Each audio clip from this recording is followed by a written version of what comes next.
Knox is located in the heart of Kentucky, 35 miles from Louisville. Fort Knox is perhaps best known for the United States Bullion Depository, or Gold Vault. Built in 1936, the architects designed the depository as a holding place for the country's gold.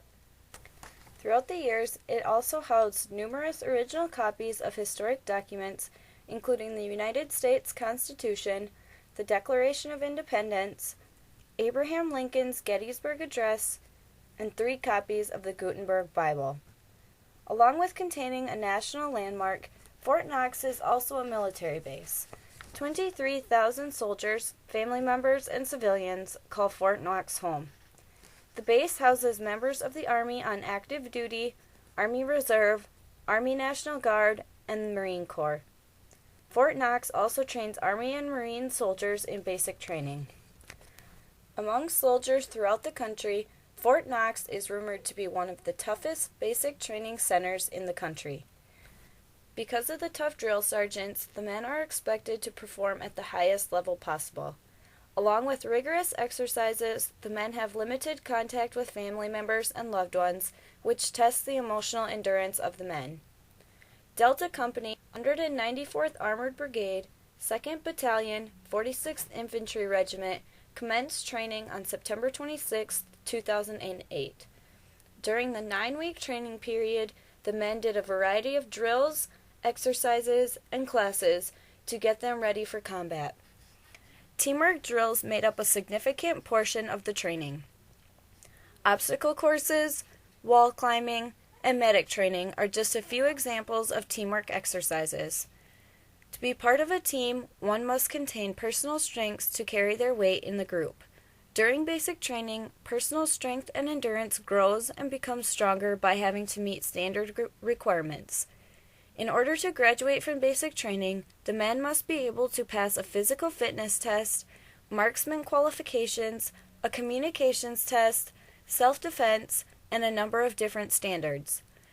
Just like any other kind of school or training, the 9 weeks at basic training are devoted to training the men so they are able to meet the graduation requirements. Once the men are able to pass all the required tests, graduation preparation begins. Marching drills and song singing are a nice break from regular training. Delta Company held their graduation ceremonies on November 26, 2008. The doors to Sadowski Fieldhouse opened to families at 7 a.m. The line stretched all the way back to the road with anxious family members waiting to reunite with their soldier.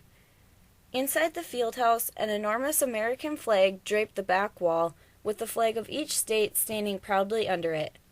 Bleachers sat on each side, with family members packing into them.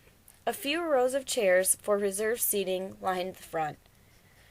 The commander opened the ceremony with welcoming remarks.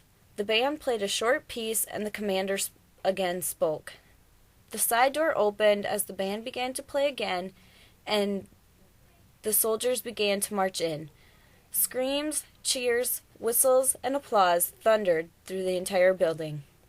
For the first time in 9 weeks, family members caught a glimpse of their soldiers. When everyone was marched in and formed up, the band played the national anthem. Then, a group of selected soldiers who excelled throughout basic training came forward to be presented with awards given by the commander and guest speaker. The men returned to formation. Then it was time for the guest speaker to give his speech. At the conclusion of his speech, the soldiers recited the Soldier's Creed and Oath of Enlistment. The 46th Infantry Regiment song and the Army song echoed throughout the building as the men sang. The singing of the Army song concluded the ceremonies. The soldiers reunited their families and loved ones in a storm of hugs, kisses, smiles, and tears of joy. For most, that was the moment they'd waited 9 weeks for, and their 9 weeks of hard work finally paid off.